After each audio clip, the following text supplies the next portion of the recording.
Alright, doing another video here, this time for my 1980 Honda XL500S.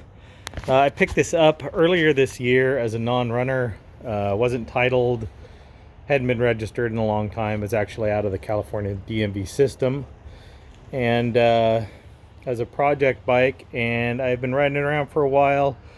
I had wanted one of these for a long time, finally got this one, and then found an XT500 that I actually kind of like a little bit better. So letting this one go. I've done a lot to it since I bought it.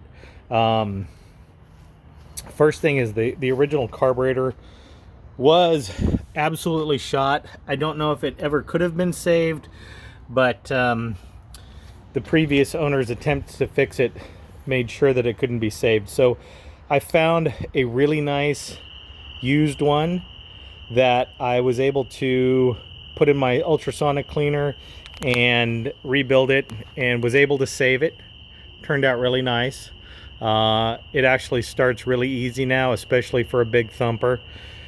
I've changed a bunch of stuff on this thing. I found a set of new original shocks that I put on it. I rebuilt, well, the original forks were all rusty, so I found a really nice set of forks off of, I think they're off of an XR, but they're the same as the XL, and went through with new seals, new fluid, completely rebuilt them, and they act really nice now. I put a couple of spacers in there to increase the spring rate a little bit, because these things are pretty soft originally, and I'm pretty heavy, so it rides really nice now. New front tire.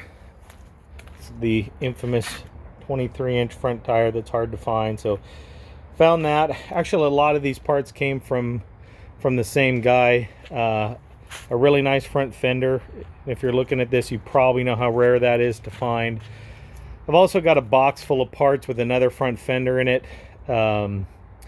That's not so nice. It could use some repair, but it probably could be fixed. It's currently plated, registered in my name. There's no funny business with the title or registration or anything. It's all ready to go. What else did I do to it? I put a new set of rings in it. I had to take the motor apart because it was jumping out of first gear, so I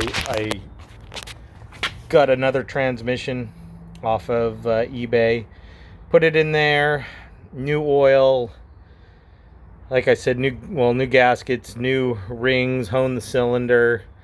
While I was in there, I added, you can see the extra lever here. This is a manual decompression lever. The original ones just used an automatic.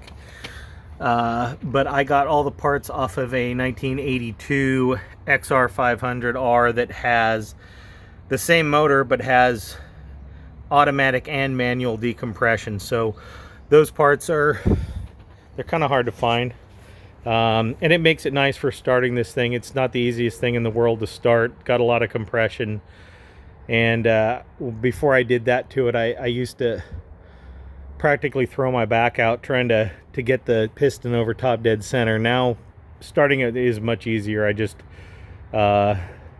kick it through until I feel compression, and then pull in that lever, get it past top dead center, and then it usually starts first kick.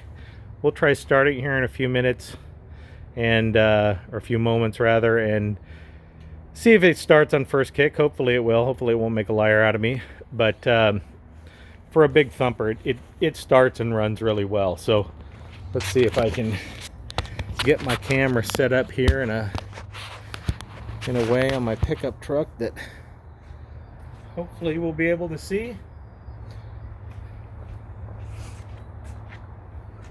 No choke. Kick it over, there's compression. I'll pull in the lever, get it past, and hopefully it starts. There we go.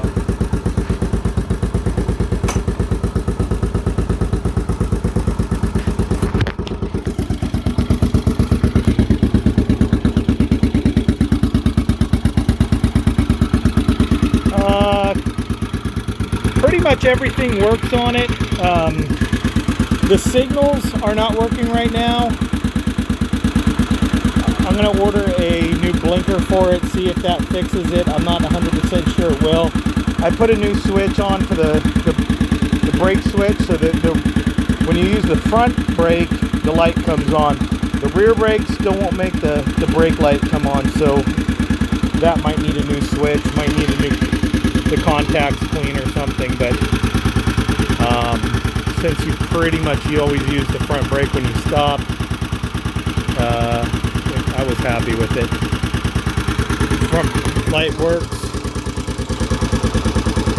low beam, high beam. The horn kind of works. It's not making a lot of noise, and I don't know what that is all about, but it does technically work. And again, everything, the forks are really nice. No rusting, no pitting. You know, the finish on the lower legs there probably could use some work if you're picky, but overall, for a 42-year-old dual sport, it's in pretty good condition.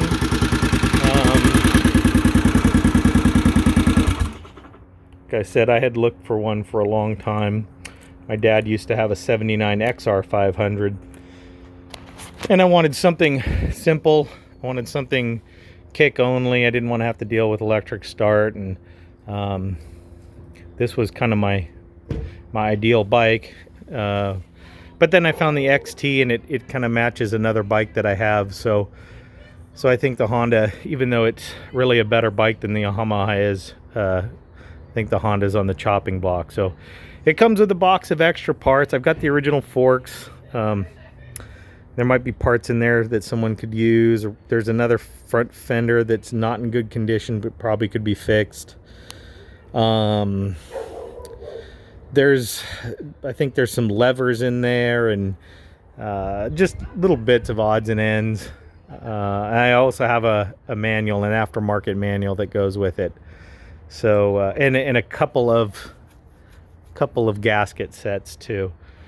So yeah, if you see this up for sale and you're interested, hit me up. It's a pretty nice bike. It's not perfect, but it's very nice survivor.